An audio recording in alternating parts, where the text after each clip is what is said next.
Do mesmo xeito que cando tes que ir en avión a un sitio onde non tes voo directo, podes coller un voo con escala, coas funcións podes facer o mesmo. Podes ir primeiro dun sitio a outro e despois dese outro sitio ao destino final. Isto é o que se chama compoñer funcións. E faise do seguinte xeito. Imaginemos que temos dúas funcións. Por exemplo, f de x igual a 2 entre x e g de x igual a menos 3x partido x máis 1. Pois en realidade o que dicimos sempre, que fai unha función? Coller un número e asignarlle outro. Por exemplo, neste caso, a función f, o número 2, asignalle o 2 entre 2 ou 1. Pois o que facemos agora, isto fai no f, coller este número de destino e o metemos como entrada, por así decirlo, aquí. Agora poñemos x igual a 1, e entón vemos que sería menos 3 por 1, menos 3, e 1 máis 1, 2. O 1, a función g elevaría o menos 3 medios. Bueno, pois a función f composta con g, o que fai é pasar do valor inicial a este. Un exemplo igual máis sinxelo podería ser cando che din algo así como pensa nun número, multiplícao por 2, agora súmalle 3. Bom, ti tes dúas funcións, a que multiplica o número e a que lle suma 3. Primeiro faz unha e co resultado do que che dá esa aplicas a seguinte. Iso é a composición de funcións. Como se fai matemáticamente? O que teño que facer é coller este 2 entre x, que é o resultado de aplicar a primeira función, e a iso aplicarlle a segunda. Escribes así, este símbolo non é un punto de multiplicar, é un circuliño. El f composta con g. O que quere decir é que primeiro aplicamos f e despois g. Ollo que se escriben ao revés. Pero ten lógica porque isto é aplicar g non sobre x, senón sobre f de x. O que estou dicindo é onde poña x, pon f de x. Sería menos 3 por f de x partido f de x máis 1. Pero que f de x é 2 entre x, entón menos 3 por 2 entre x partido 2 entre x máis 1. Esta é a función composta de f e g. Neste orde, f composta con g. Vale? Se escribe así e sería isto. Primeiro collemos un valor, aplicamos f e despois aplicamos g. No caso do 2, primeiro aplico f e obteño 1, e despois collese 1 e obteño menos 3 medios. Se queredes simplificar isto un pouco, podese facer así. E comprobamos que para o valor 2 teríamos 2 máis 2, 4, menos 6 entre 4, menos 3 medios. É dicir, que agora xa non teño que primeiro aplicar f e despois a iso aplicar g, simplemente meto aquí o meu valor de x e xa é o mesmo que se primeiro aplicase esta e despois esta. Isto é a composición de funcións. Para que nos vale, entre outras cousas? Para poder calcular inversas. Imos ver o que é unha inversa. Seguindo coa metáfora aeronáutica, se unha composición era un voo con escala, unha inversa é o voo de volta. É dicir, eu fun dunha cidade a outra e agora quero volver.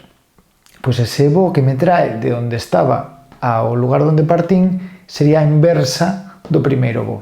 Ímolo ver matemáticamente. Partamos dunha función sinxela, por exemplo esta, 2x máis 3.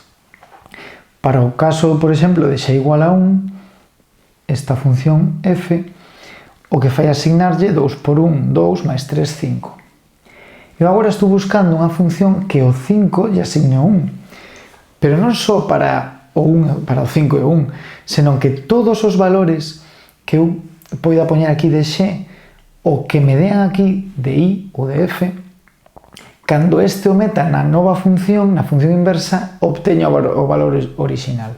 Esta función inversa nótase como f elevado a menos 1 e calcúlase dun xeito moi sinxelo. Só teño que sustituir f de x por y, chamarlle y, que isto xa facemos cando representamos a gráfica, e agora despexar x. Isto é como se fose unha ecuación de primeiro grado. Normalmente a y é unha incógnita, pero neste caso a tratamos como se fose un número máis. imos intentar deixar o xe só. Vale, se eu teño que a miña función f dun valor x calquera me leva a un valor y, isto que fago aquí, eu poño o valor x que me dá a gana e obteño o valor y. O que quero que me faga a inversa é xusto o contrario, que dado un valor y, poida obter o valor x do que saiu. É o caso, se eu poño agora aquí y igual a 5, isto era x, isto era y, se poño 5, 5 menos 3 é 2, 2 entre 2, 1, volvín ao mesmo sitio. E vale para calquera valor de x. Pois iso que puxes aquí, o valor que me dese, se despois o poño aquí, vaime devolver o primeiro, o valor inicial. Que pasa? Que normalmente as nosas funcións non as damos en función de y, senón en función de x. Entón, o último paso sería simplemente escribir a función inversa de f menos 1 de x, e agora cambio y por x menos 3 entre 2. Se eu fago composición entre esta función e esta, se primeiro aplico esta e despois o que me dea aplicolle isto, me ten que dar x. Por qué? Porque quería decir que poña o valor que poña, sempre vou volver ao mesmo punto. Se poño 2, volvo a 2. Se poño menos 8, volvo a menos 8. Entón, podemos poñer que a inversa composta con f vai dar sempre x, que se chama a función identidade. Imos facer outro exemplo. Agora teño esta función, f de x igual a x máis 1 partido x cadrado. Isto o que me permite calcular un valor de y a partir dun de x. Eu poño aquí un valor de x e obteño o valor de y. O que quero facer coa inversa é xusto o contrario, dado un valor de y, obter o valor de x. Bueno, pois imos despexar, como facemos sempre. Neste caso, x cadrado pasa para outro lado multiplicando e me queda isto.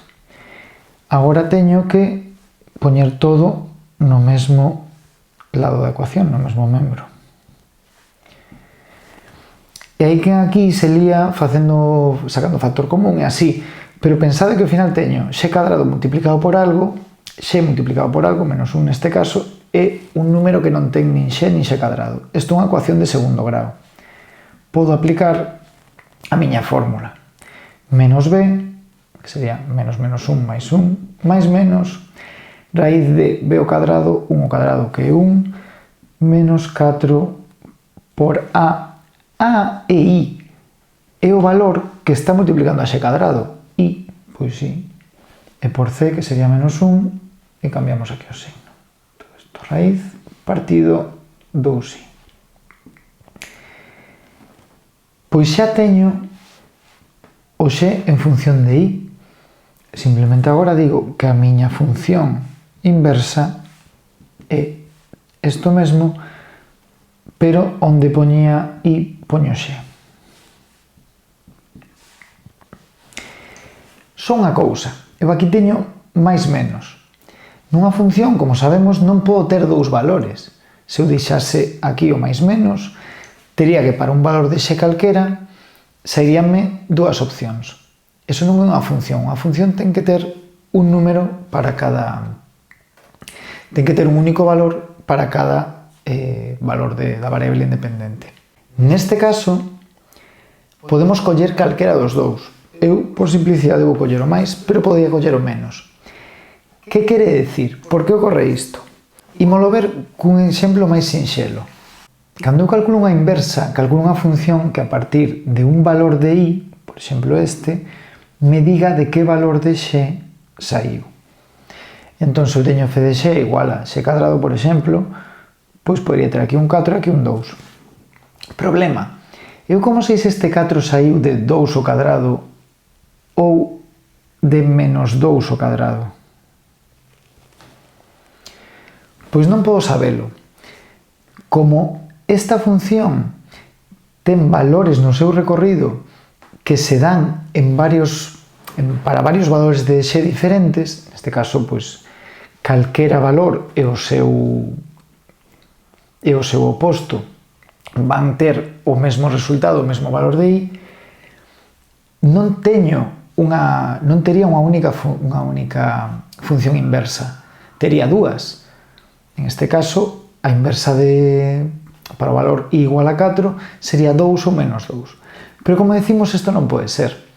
Entón, en realidade, cando eu estou collendo, por exemplo, se aquí calculase a inversa, cando eu estou collendo o valor positivo ou negativo, o que estou facendo a inversa só desta rama da parábola ou desta outra.